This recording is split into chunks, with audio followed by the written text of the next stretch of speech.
Todo carnaval es por definición un festival, pero todo festival tiene también algo de carnaval. Incluso los festivales literarios, por los cuales pululan escritores con sus mejores máscaras, buscando seducir nuevos lectores, que los ven como auténticos superhéroes.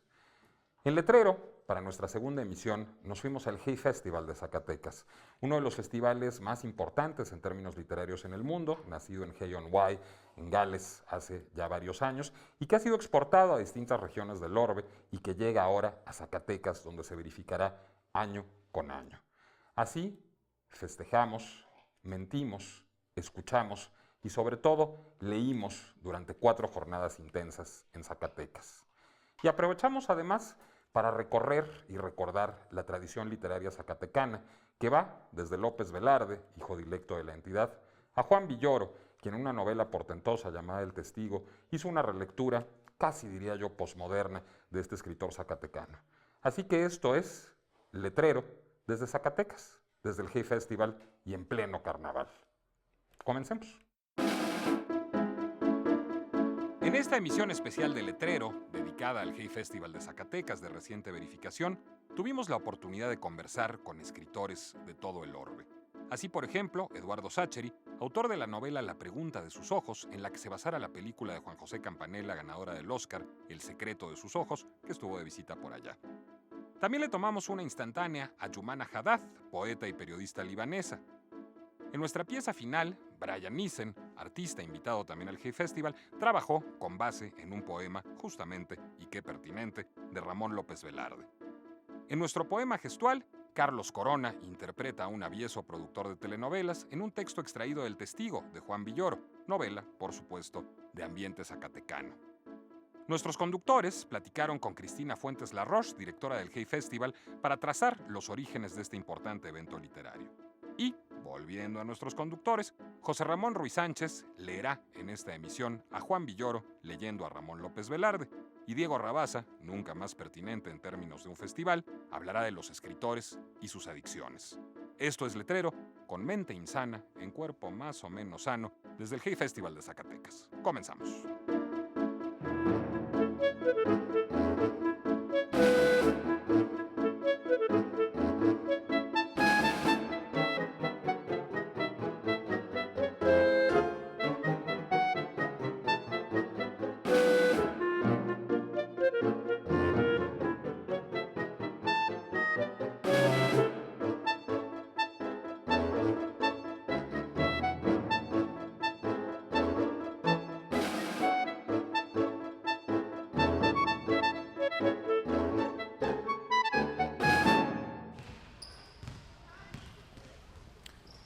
¿Qué? ¿Y esto? ¿Aquí es la cata de mezcal o qué? ¿No te llegó la paloma mensajera? Es como el email, pero aquí en Zacatecas. Mira, lo que pasa es que es muy pesado el festival y si queremos entrevistar a Cristina Fuentes y luego sobrevivir y llegar al mezcal con jugo de arándano, que es lo que se estila, tenemos que hacer ejercicio. ¿Y qué es? ¿Cómo es la rutina o qué? Mira, es lectura contra reloj. Tienes que aguantar a 3 autores del Cono Sur y luego de postre Homero Aridis. Ay, hijos. Me O sea hubieran que dale. dicho para hacer un campamento de altura desde antes, mano. Bueno. Ahí va, empecemos. Pues órale. Va. De una vez. ¿Listo, eh? Arráncate. ¿Qué cosa? Una bombacha. Te la había regalado. Igual, te compré otra. No hacía falta. Ya sé, pero igual quería. Subieron al departamento. Diana retiró de la heladera los restos de un guiso. Hay como 2 cosas con las que siento que el Hay Festival rompe en términos de la relación que existe entre la gente y la cultura en México. Uno es que sí hay una especie de disociación en términos de que a veces cuesta trabajo que la gente rompa el cerco para acercarse a los autores, para acercarse a la literatura. Es como una relación un poco vertical. Y la segunda es el tema de la gratuidad, ¿no?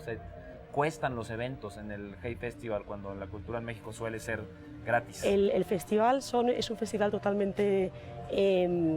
son conversaciones, pretende ser un formato inclusivo, ameno, distendido. No hace falta haber leído el libro del autor para ir a ninguna de las ponencias. Mezclamos a personajes del mundo de la literatura, del cine, de la música. Y realmente el formato es un formato de de festival, celebración, 50 charlas, muchas charlas paralelas por toda la ciudad. Y el tema de cobrar para nosotros es parte del modelo, le da valor en realidad al evento, es un precio simbólico, son 30 pesos, gratis para estudiante, y de verdad que allá donde vayamos siempre ha funcionado, en Cartagena de Indias, en Segovia, en Zacatecas, y se ha visto estos 2 días, todo está lleno, la gente hace la cola, compra su boletita, entra al evento, y realmente le da un valor y una contribución de la persona al festival. Ahora, ¿cómo se les ocurre que Zacatecas es el lugar para hacer un Hey? Hombre, el lugar es un marco fantástico, o sea, funciona, tiene todas las características, reúne las características necesarias para un festival como el Hey, es un marco maravilloso y la gente está acostumbrada a participar. Yo creo que es interesante también para nosotros, para el Hey, venir a un sitio donde podamos aportar algo también. O sea que yo creo que realmente es un buen matrimonio el Hey y Zacatecas. ¿Qué hace un festival así con la ciudad en sí? O sea, ¿cómo cambia la ciudad gracias a durante el festival, después del festival? Pues yo creo que la ciudad se tiene que apropiar del festival y lo está haciendo. Yo creo que desde hace semanas, hace meses, se está escuchando el Hey Festival, tienen curiosidad de ver cómo es. Venimos aquí, trabajamos con el equipo del Instituto Zacatecano de Cultura, también montando toda la logística del festival. Y yo creo que traemos aquí escritores, pensadores, músicos, cineastas, que conversen con la gente. Yo creo que también es muy importante la mezcla del público, el público local, nacional, internacional. Oye, y hay una cosa que yo quisiera preguntarte acerca de cómo se conforma el programa. En la página del Hey Festival y en conversaciones contigo, pues, como que resuena mucho el tema de contar historias. Pero hay otra dimensión que yo he encontrado dentro del programa de actividades. Por ejemplo, hoy me tocó estar en un evento con Wendy Guerra, José Manuel Prieto y Fabricio Mejía Madrid. Y más que la literatura, o sea, la literatura era como un pretexto, como un trasfondo, se hablaba del tema de Cuba, de qué tan anacrónica es la idea del socialismo, de qué tan real es la idea del socialismo para los que están de adentro y cómo contrasta para los que lo ven de afuera. Es decir, fue una cosa que hablaba como de problemas de nuestros tiempos, ¿no? Hay una cosa de periodismo al rato entre John Lee Anderson y Villoro, y Juan Villoro, ciencia y literatura, es decir, como que sí es un tema de contar historias, pero también es un tema de abordar la problemática de nuestro tiempo. Hombre, es un festival de ideas, más que un festival literario es ideas, y la idea es que, bueno, conversar, contar historias y contar realidad, por supuesto, y contar, preocupaciones y temas de interés local, nacional, internacional, temas de inmigración, por ejemplo, también se han tocado, que es importante para Zacatecas, o sea que es un poco el intercambio y estos personajes que escriben, que tienen mucho que contar, también analizan la realidad. Pero además esta cuestión en la que quisiera insistir, del carácter a ras de suelo del festival. ¿Hay una intención o un espíritu detrás de eso? Es decir, como romper con las barreras que de repente separan al escritor y al poeta. Exactamente. Somos totalmente antiprotocolo, la charla es muy distendida, tú ves los escenarios, son 2 sillas, una mesita, empieza sin grandes presentaciones, es una conversación, el público puede preguntar. Realmente el formato es ser justamente eso, inclusivo, fácil, ameno, por supuesto con mucha calidad, pero son conversaciones entre amigos, entre escritores, entre periodistas. Y yo quisiera nada más como arrancarte un compromiso grabado en una cinta que no se puede borrar, de que este es un festival que llegó para quedarse. Pues es lo que queremos, nos encantaría, y igual que en Cartagena llevamos ya 5 años, en España también, en Gales 20, aquí también queremos estar para mucho tiempo. Y también al revés, nosotros llevaremos escritores mexicanos también a nuestros otros festivales, es un buen intercambio.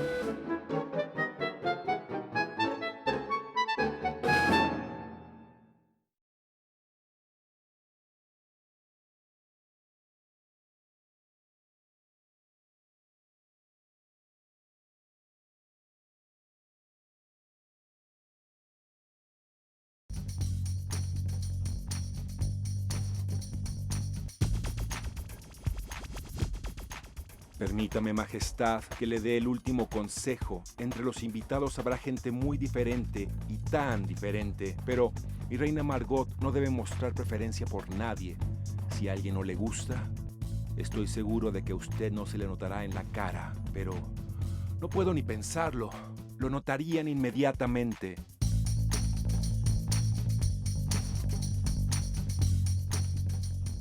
Bueno, prueba 2 para el festival. Réplica a contrarreloj, acuérdate, puro elogio. Yo termino de hablar y viene tu réplica. Listo. Apenas consumada la derrota militar del antiguo régimen, el país tuvo que hacer frente al peligro que amenaza a toda revolución triunfante. En estas páginas vivísimas, poéticas, lúcidas en su poeticidad, usted supera al mismísimo Alfonso Reyes. No, espérate, no. Si vas muy bien, mira.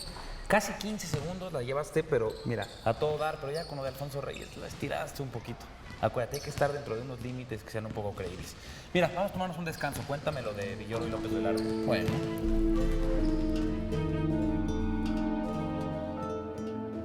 La mirada que crea Juan Villoro en El Testigo y que le permite regresar a López Velarde con tanta fortuna, con enorme originalidad, puede resumirse en el siguiente pasaje. Entró en el patio de San Ildefonso. En su caso, esto ocurría cada 12 o 15 años y le permitía asombrarse de la extraña decisión de hacer murales en las paredes. Vio a los superhéroes de colores. Si fuera un turista normal, pensaría que eran extrañamente mexicanos. Si fuera un mexicano normal, no los vería. El personaje es alguien que, gracias a un exilio académico de 2 décadas en Europa, logra ver el México de la reciente democracia desde un afuera raro. De alguna manera, el del extranjero, pero no completamente ajeno. Es y no es un turista. Es alguien que vivió intensamente ciertos años del pasado y luego se saltó otros. Esta elipsis lo hace dudar, ver al sesgo, preguntarse lo que a las mayorías les parece obvio. Es entonces un lector que hace eco de la experiencia de López Velarde. Es justamente el mismo tipo de figura respecto de los años del inicio del siglo XXI que López Velarde a los del cambio turbulento en que le tocó ser adulto, los del otro cambio de siglo y la revolución. Por eso pudo ver y escribir como lo hizo la vida de los pequeños pueblos de Zacatecas, evocando detalles con la precisión insuperable de la nostalgia. Una de las posibles maneras de leer esta novela es como la narración de la lucha por un escritor, por el escritor en cuanto a artefacto. Esto es, como bien cultural útil a los proyectos políticos de diferentes facciones. ¿Para qué sirve el escritor muerto? Las posibles respuestas de la novela son muy sorprendentes. Para hacerlo santo, para convertirlo en símbolo sexual, hasta para sostener ambas hipótesis al mismo tiempo. Si, como dice Giorgio Agamben, el testigo tiene por función transmitir lo que no vivió centralmente, sino vio vivir a otros, El Testigo, la novela de Juan Villoro, es una novela agambeniana. Pero como al mismo tiempo piensa no solo a su protagonista, sino a López Velarde mismo como testigo, y aún da un paso más allá. Todos somos testigos y por lo tanto peligrosos. Como siempre hace la literatura, habita una teoría y la revienta, la reta y la vence. Como siempre hace la literatura, toma la literatura de alguien más y la vuelve nueva, la respeta y vence.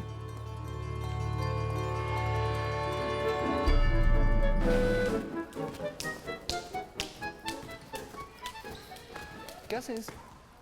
Pues, ¿qué haces tú? Tocaba salto en el entrenamiento, ¿no? No, salto de páginas. Tenemos una entrevista en 3 minutos. Mira, te digo. Sale una tal Luisa, van a Londres, al final se casan. ¿Listo? ¿Con eso estamos? Ya está. ¿Y ahorita qué vamos? Instantánea, Yumana Hadar. Soy Yumana Haddad y soy una poetisa de Líbano.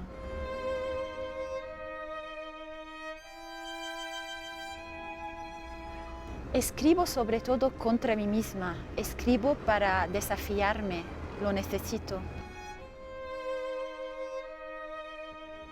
Escribo también contra todo lo que es feo en ese mundo, todo lo que nos hace menos generosos.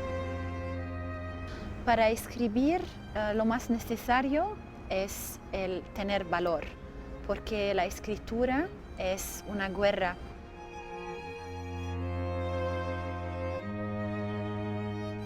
Entonces, lo que busco siempre, lo que pruebo a conseguir es el valor de escribir.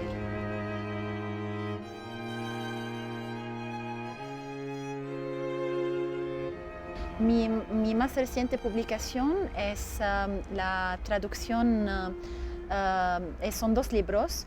El primero es la traducción española de mi último libro de poesía, se llama Espejos de las Fugaces y está publicado acá en México, acaba de salir. Y otro libro es un ensayo sobre la mujer árabe que tiene como título He matado a Shahrazad.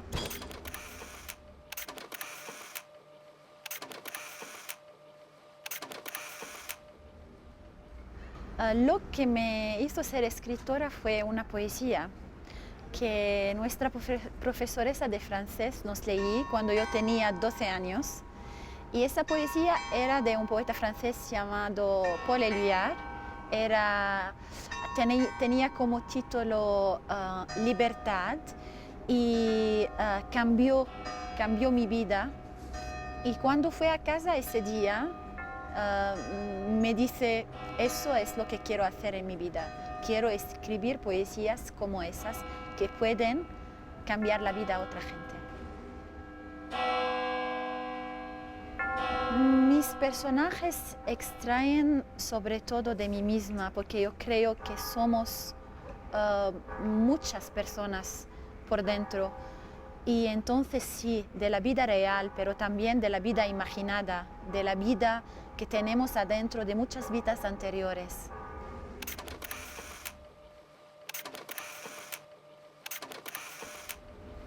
Creo que siempre escribimos lo que tenemos dentro, pero ¿qué es la autobiografía? La autobiografía es también las vidas de los otros dentro de nosotros.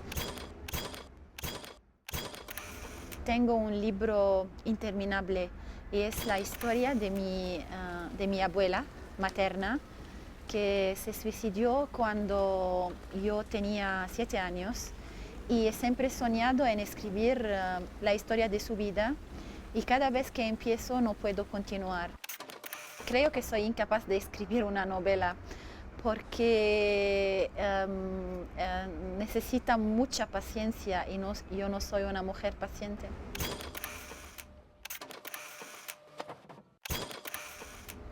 Hay muchas ciudades que me hacen soñar, que adoro, pero me gusta pensar que mi ciudad preferida ya no la visité y voy a visitarla un día y quizás me voy a quedar allá. No, cuando escribo no pienso en el lector, pero seguro que está dentro de mí, pero no pienso en él cuando escribo.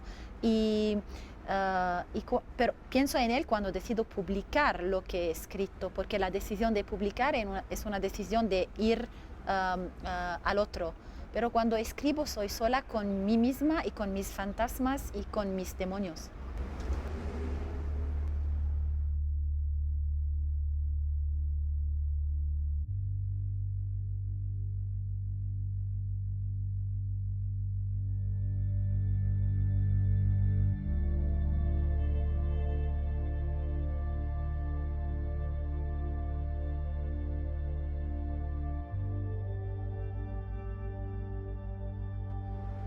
Yo creo en la locura.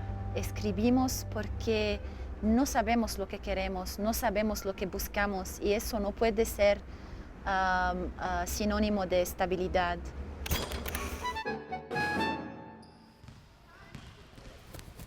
Y después del corte, un texto gestual basado en El Testigo de Juan Villoro.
Lección 3. Mantener la sonrisa y asentir mientras se escucha un discurso inagotable e incomprensible. ¿Listo? Listo. La primera de mis novelas demuestra, siguiendo la tradición de la literatura japonesa, que el efecto sensible y la profundidad no tienen por qué estar peleados. Los japoneses, como ningunos, lograron empatar la parte que es aledaña al cuerpo con la parte aledaña al cuerpo y al espíritu. Eso es, maestro. Estás listísimo para la conferencia magistral. Bueno, te voy a dar un poco de descanso. Vamos a ver a Brian Nissen, que está haciendo el mendigo de López Velarde. No, en serio, ya como lo ves, trabado. Mi nombre es Brian Nissen, soy pintor y escultor. De hecho, practico pues, todas las ramas del arte plástico, grabado, dibujo, pintura y escultura.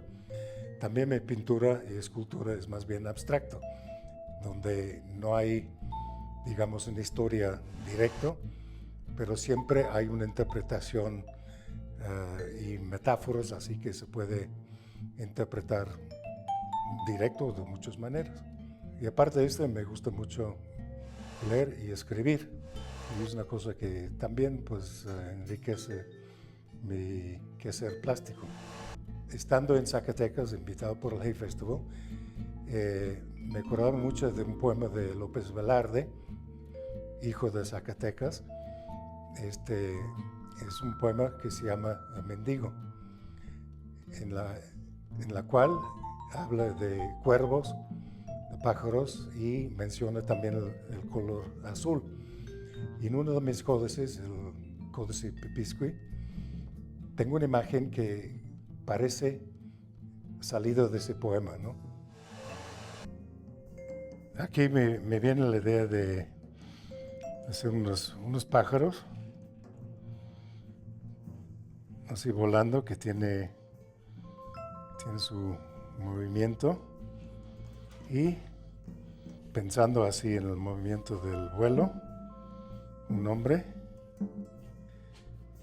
un poco para inspirar en la acción de volar, hacemos una figura como estroboscópico, o sea que donde se va a sentir una especie de movimiento que se siente que está volando.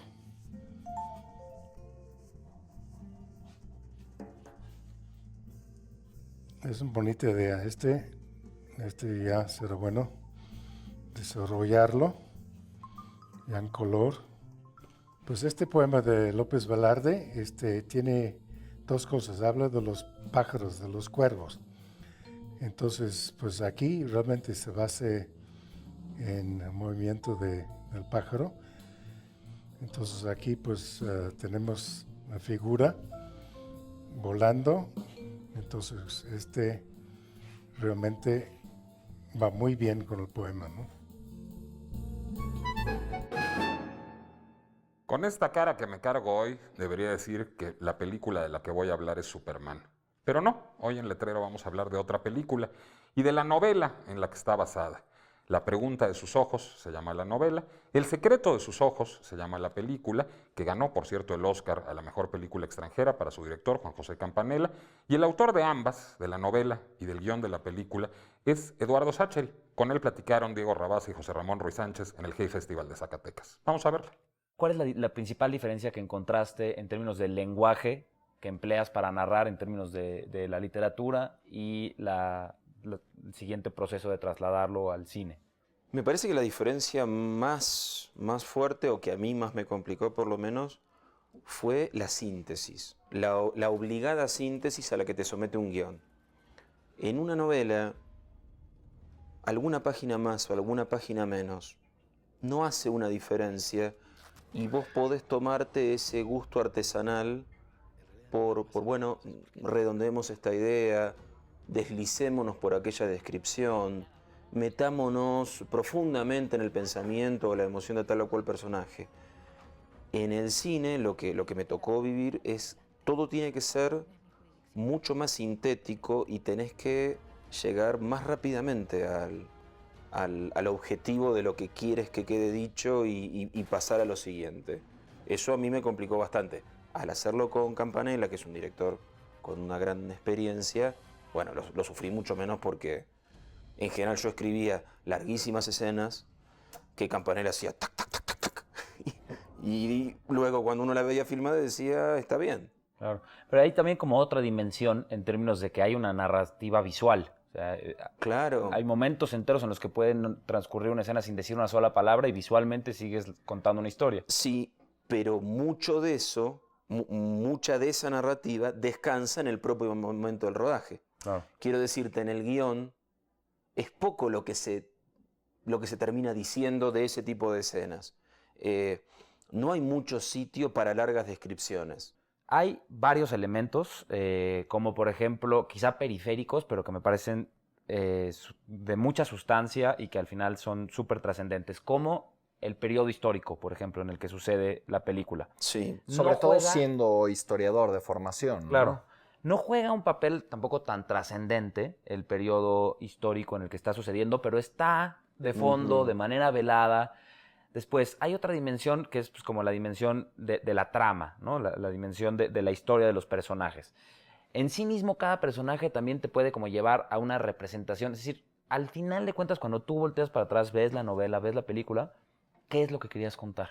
Mi primer objetivo era reflexionar sobre el castigo, sobre la idea del castigo. Esto de un buen ciudadano que paga sus impuestos, cruza las calles por las esquinas y confía en la justicia frente al horror de una injusticia espantosa. Reacción visceral, inmediata, ¿cuál sería? Esto de, como dice en la película, le pego 4 tiros. Pero superada esa respuesta virulenta y epidérmica,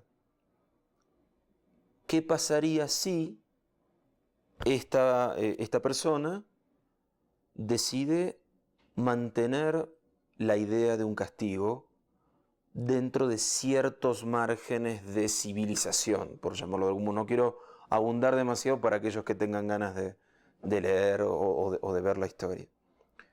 Ese era el primer objetivo. Y esto del trasfondo histórico, que es así como una especie de telón de fondo, porque no es ni una novela ni una película políticas, pero bueno, tiene que ver con mi propia concepción de la historia, en tanto historiador o licenciado en historia. Más allá de que nuestras vidas sean comunes y corrientes, la historia nos sucede también a nosotros. Lo que pasa y lo que queda registrado en los libros y lo que alguna vez nos ha tocado estudiar, de un modo u otro nos afectó, influyó en nuestras vidas. En Argentina, en México o en cualquier sitio, a veces lo notamos, la mayoría de las veces no lo vemos, pero nos condiciona siempre, nos afecta y a esos personajes les sucede eso.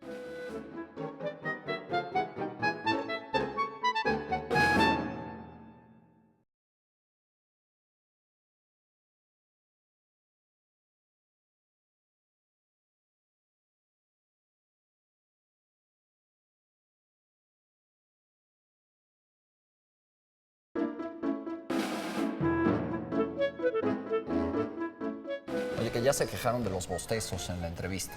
Pues es que veníamos del gimnasio, tú sabes, ¿no? No, nos mandaron un ejercicio. Mira, a ver, adjetivo cada vez que no sepas qué decir.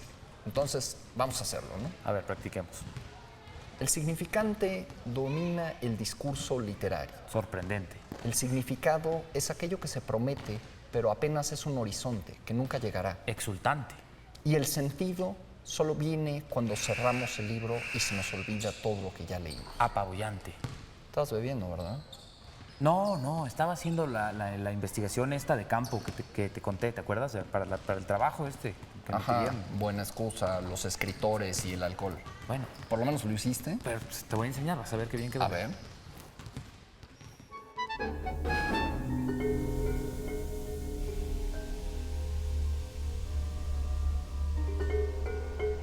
La palabra alemana Dasein, compuesta de los vocablos sein, que significa ser, y da, que significa ahí, captura la esencia de lo que significa estar vivo según Heidegger. A pesar de que otros filósofos como Hegel utilizaron el término, fue Heidegger en Ser y Tiempo el que estableció el paralelismo entre la existencia y el estar ahí al que se refiere el Dasein. Dice Heidegger en este mismo libro que las adicciones y en general el impulso que provoca buena parte de las acciones de los hombres encuentra sus raíces en lo violento del Dasein. Así, Heidegger atribuye nuestra necesidad de aplacar el ansia que supone esa sensación de ser en el mundo al vértigo que proviene de la relación entre nuestro ser y la ejecución de una acción dirigida hacia un propósito. Las mentes y los espíritus más atribulados son los que más se acercan a estas zonas limítrofes de la comprensión del ser, y en buena medida esto les produce un estado de alteración mayor al de la gente común y corriente. Esto, cuando menos, ha sido en buena medida el pretexto por el que una gran cantidad de escritores se han arrojado a los brazos de los enervantes. No es casualidad que la palabra fármaco provenga de fármacos, que en la Grecia antigua significaba expiación.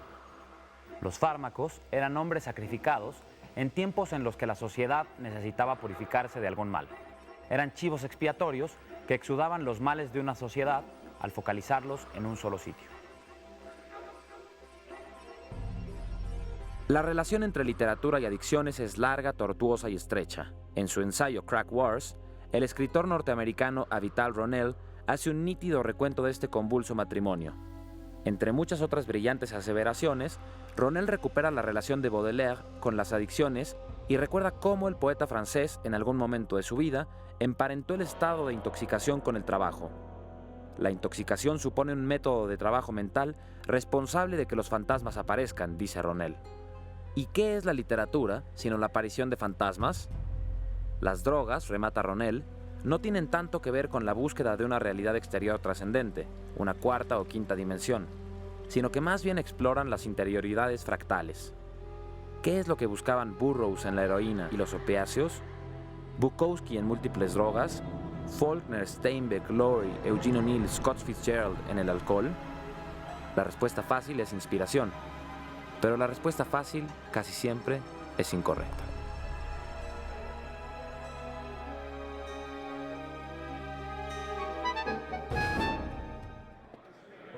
Atravesaron la sala haciendo un paso de danza.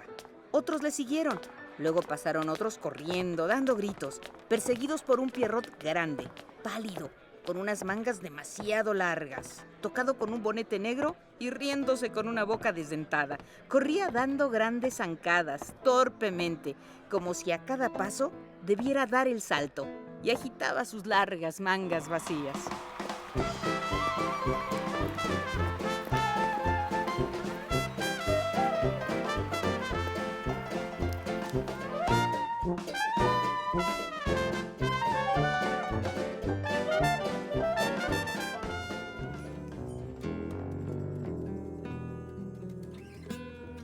Pues voy metiendo los colores aquí, pues realmente domina el azul y turquesa, pero son detalles así que lo voy matizando, la voy poniendo y pues así como también da contraste así un color y otro, pero tratando de buscar también una armonía entre ellos. Y pues ya aquí puse ya los pájaros volando y el tipo también está en una especie de movimiento que vuela, ¿no? No trato de hacer una cosa, digamos, muy literaria de esto. Tomo un poco la esencia del poema y pues yo creo que realmente lo interpreta muy bien. Y tiene un poco un sentir de lo que es el poema.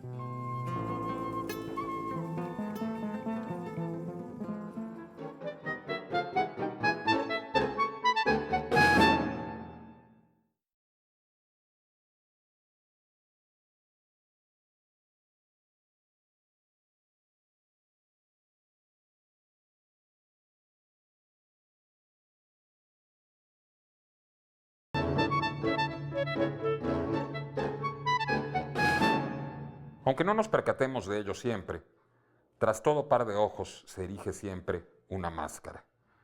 Así en los personajes de Eduardo Sacheri, así también en el autor del Secreto de sus ojos y de La pregunta de sus ojos. Veamos si Diego Rabasa y José Ramón Ruiz Sánchez, desde Zacatecas, logran desentrañar el misterio en la segunda parte de esta conversación.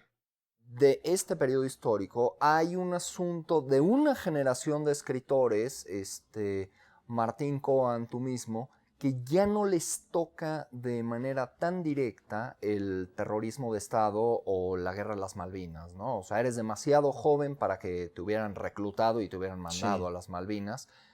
¿Esto cambia la manera de recordar esta historia reciente? ¿Cambia la posibilidad de pensarla y, sobre todo, de escribirla de otro modo? Creo que sí. Yo nací en el año 67, de modo que cuando se inició la dictadura militar tenía 9, cuando fue la guerra de Malvinas tenía 14. Claro, y de todos modos la década del 70 me marcó absolutamente.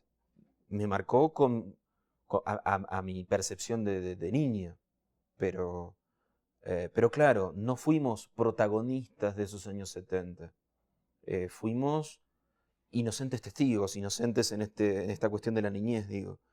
Pero sí me parece que en la Argentina nos debemos un análisis más profundo de los años 70. De todos los 70, digo, porque hemos reflexionado mucho, y está muy bien, sobre los enormes horrores de la dictadura militar. Pero la dictadura empezó en el 76.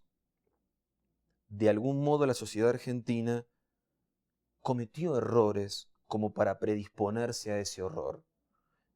Para que en una sociedad la vida no valga nada y mucha gente esté convencida que no hay mejor enemigo que el enemigo muerto y aniquilado. Para llegar a eso tienen que romperse un montón de tejidos sociales previos. Yo creo que esto se ve en otra dimensión que yo encontré en la historia, que es esta constante referencia a la nada. Al final, casi todos los personajes hablan de su vida como un largo tránsito desde ningún lugar hacia ningún lugar. Y ahí hay como una densidad en la configuración del personaje de a pie, común y corriente, en la que pues, creo que queda sepultado bajo este contexto del que estás hablando, de haber, de alguna manera, ser herederos de lo que se permitió y como como un castigo nuevamente hacia una complejidad muy grande para poder configurar vidas con sentido. Bueno, me quedo con esto último que decís de vidas con sentido. Yo siento, no sé si queda plasmado o no en la historia, pero creo que los distintos personajes tienen un vínculo muy complejo con la memoria, con el recuerdo. Con la memoria en tanto lo que te construye como lo que sos. O sea, creo que uno es lo que ha hecho, y lo que recuerda que ha hecho, y lo que asume que ha hecho. Entonces, el protagonista, este empleado judicial puesto a aprendiz de escritor, empieza con una vida muy vacía. En realidad, ¿dónde radica el vacío? En su imposibilidad de hacerse cargo de ese pasado, de asumir qué papel le cupo, qué hizo bien, qué hizo mal, qué dijo y debió callar, qué calló y debió decir. Y por eso yo siento que esos dos personajes, digo, el protagonista, el empleado judicial y la jueza, son salvados, entre comillas, en esta labor redentora que puede tener la memoria. Redentora en tanto, bueno, recuerdo, me entristezco, hago mi duelo y después me pregunto, bueno, ¿y ahora cómo sigue esto? Cosa que otros personajes, como el del propio viudo, no puede hacer jamás. Ese personaje está anclado en el día que mataron a su mujer para toda la vida. Es la concentración de la memoria y al mismo tiempo la negación de la capacidad de procesar esa memoria. La imposibilidad de moverse nunca jamás.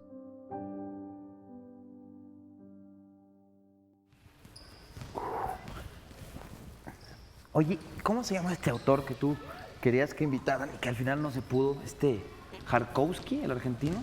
Sí, mira, Aníbal Jarkowski es un autor argentino, todavía relativamente joven, o un ex joven, y Jarkowski crea un mundo en el trabajo que es un mundo levemente futuro, sin moverse a la ciencia ficción. No hay cambios tecnológicos, sino es como una ficción económica donde lo que predomina es el intercambio sexual. Ya no hay trabajos, la gente busca hacer algo y lo único que puede intercambiar son bienes sexuales. Entonces es una especie de Buenos Aires futura, donde las únicas tiendas que sobreviven son de lencería y donde cada secretaria, cada gerente, cada escritor tiene que dedicarse al sexo. ¿Y qué tan futuro será que nos va a tocar? Como pasado mañana. Hombre, maestro, maravilloso. ¿Tú qué traes? Fíjate que yo estoy leyendo a John Lee Anderson, el más reciente libro de John Lee Anderson en español. John Lee Anderson es un personaje que está absolutamente ceñido y apegado a lo empírico, a los datos. Entonces es como un coleccionista de datos y de sucesos, de tal manera que sus historias con el tiempo no harán sino volverse más duras y más vigentes. Esta colección de crónicas, publicadas en el New Yorker, que es su medio, sobre personajes hispanoamericanos. Está desde el rey Juan Carlos de España, pero están algunos personajes centrales en el siglo XX latinoamericano, como Fidel Castro, que aparece absolutamente avejentado y ya en la etapa postrera de su vida. Está García Márquez, destapado como este hombre que siente una fascinación terrible por los dictadores y por el poder sobre todas las cosas. John Lee Anderson tiene esta capacidad de camuflajearse y, a pesar de ser un hombre de Occidente, un periodista norteamericano radicado en el Reino Unido, los dos, digamos, rivales más acérrimos del mundo islámico, ha logrado entrevistarse con Ahmadinejad y ha logrado penetrar, digamos, que el mundo islámico. Y esta construcción de personajes que tiene John Lee Anderson, que logra hacer siempre una cuestión en la que uno no trata de decantarse con una opinión alrededor del personaje que está perfilando John Lee Anderson, y le es prácticamente imposible. Por ejemplo, Pinochet lo construye a través de sus personas más allegadas, y sus personas más allegadas revelan una parte muy humana, a veces casi cándida, del dictador chileno, de tal manera que uno nunca se puede salir con la idea fácil. Me parece que es una de las grandísimas virtudes de John Lee Anderson. Pues buenísimo, ¿no? Un libro sobre nuestro pasado inmediato, el de John Lee Anderson, un libro sobre nuestro futuro inmediato, el de Aníbal Jarkowski, y pues vamos a ver en qué va Brian Nissen con su pieza sobre López Velarde. Pues aquí tenemos el códice ya completo, el códice Pepizqui. Es un códice bastante extenso, tiene 7 secciones y son desplegados. Y aquí ya tenemos el dibujo que estábamos trabajando. Aquí está.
¿Fueron pájaros? ¿Fueron aviones? No, fueron escritores que habían bebido demasiado durante 4 jornadas de festival en Zacatecas, en esta transmisión especial del Letrero del Hey Festival que aterriza por primera vez en nuestro país. Así, regresemos a nuestra suave patria literaria, curémonos de los excesos y fijemos una cita para vernos en la próxima emisión del Letrero. Buenas noches.